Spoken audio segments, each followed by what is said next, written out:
MBE English Podcast.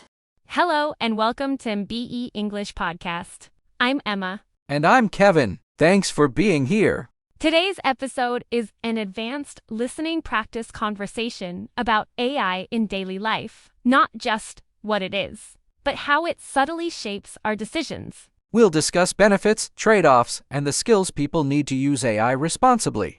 Let's dive in. Emma, what fascinates me is that AI isn't just a tool we open. It's increasingly part of the environment, almost like electricity. Exactly. You don't always notice it, but it's constantly working in the background.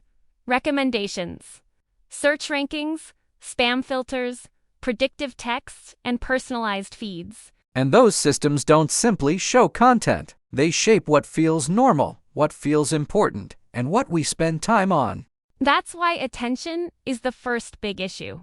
Recommendation algorithms optimize for engagement, not necessarily for well-being. Right. The result can be subtle. You start consuming what the system predicts you'll like, and over time your preferences narrow. It's convenience with a cost. You gain speed and personalization, but you may lose variety and intentionality.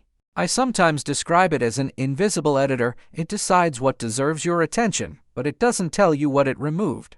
That's a key point. Curation is always selection. And when selection becomes automated, you can confuse what's popular with what's true or what's valuable. Exactly. If your feed is optimized for retention, it might reward outrage, fear, or anything emotionally sticky. And over time, that changes your baseline.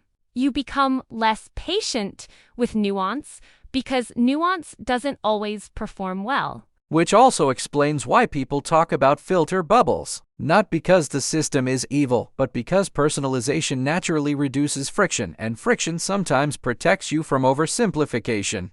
There's a paradox. The smoother the experience becomes, the less you notice you're being guided. Shopping is another case. AI can make purchasing feel effortless, almost like the platform understands you. But there's a strategic goal behind that, reducing friction so you buy more. And when the process becomes too easy, it's harder to distinguish between desire and impulse. It's also about choice architecture. The layout, the timing of discounts, the limited stock message, these are designed to push you toward a decision. And the user experience is so personalized that you can't always compare your experience with someone else's. Exactly. Two people can see two different realities on the same platform. That's why habits like wish lists, a 24-hour rule, and price comparison aren't just about money, they're about agency. You're basically reintroducing deliberate friction. On the positive side, AI has improved everyday life dramatically. Navigation, translation, accessibility, features, and productivity tools. Agreed. For many people, AI-based accessibility like captions, voice-to-text, and image descriptions is genuinely life-changing. There is a quiet benefit too, cognitive relief. AI handles small administrative decisions, sorting, scheduling, reminders, so your brain has more space. Right, but it depends on how you use it. If AI reduces mental clutter, it's helpful. If it replaces thinking, it's risky. The line is subtle. Support versus substitution. At work, AI can reduce repetitive tasks. The best use is often drafting and structuring, not final decision-making. And the last mile still matters. Choosing the correct framing, checking claims, and aligning the message with the audience. Exactly. AI can produce output quickly, but speed can hide mistakes. And in organizations, there's a new question. Who is accountable when an AI-assisted work goes wrong? That's crucial. People treat AI like a neutral assistant, but responsibility doesn't disappear. So ideally, teams should have clear rules. When AI is allowed, how it should be cited, and what must be verified by a human. And there's a cultural shift too. People might feel pressured to use AI just to keep up, even if they don't fully trust it. Which can create a weird performance game, looking productive versus being accurate. Which brings us to a critical point. AI's confidence can be misleading.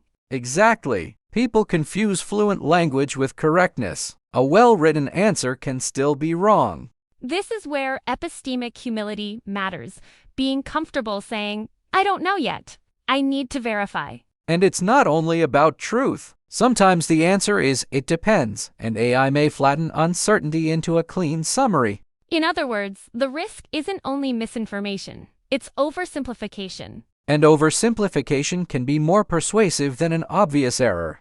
Another advanced topic is bias. People assume technology is neutral, but models learn from data, and data reflects society. Exactly. Bias doesn't require bad intentions. It can appear through imbalanced training data, flawed labels, or unequal outcomes. And it becomes serious when AI is used in high-stakes areas: hiring, lending, healthcare, prioritization, or policing. That's why fairness is complicated. Different definitions of fairness can conflict. Which means governance matters: transparency, evaluation, and the ability to challenge decisions. Right. The model decided should never be the end of the conversation. We also need to talk about deepfakes and synthetic media. Because it changes trust. If audio and video can be generated convincingly, then evidence becomes harder to evaluate. And the problem isn't only fake content, it's the doubt it creates. People might dismiss real evidence by saying, "That's probably fake." Exactly. It becomes a general trust crisis. So we need new habits: verifying sources, checking original uploads, looking for corroboration, and being cautious with emotionally charged content. In a way, AI forces us to upgrade our media literacy. How do you see AI affecting education? I think it changes what learning means. Memorization becomes less central, and skills like critical thinking, asking good questions, and evaluating information become more valuable. So learners need to become editors and decision makers, not just consumers. Exactly. And there's another trade-off: dependence. If people outsource every small task, they can weaken their own skills. That's why intentional use matters. AI should support learning, not replace it.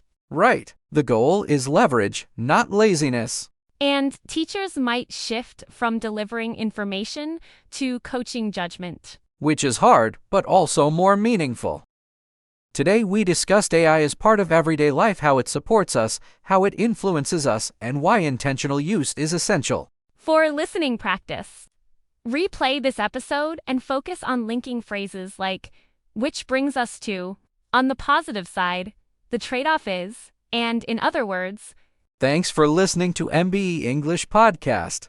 Subscribe for more advanced English listening practice. See you next time.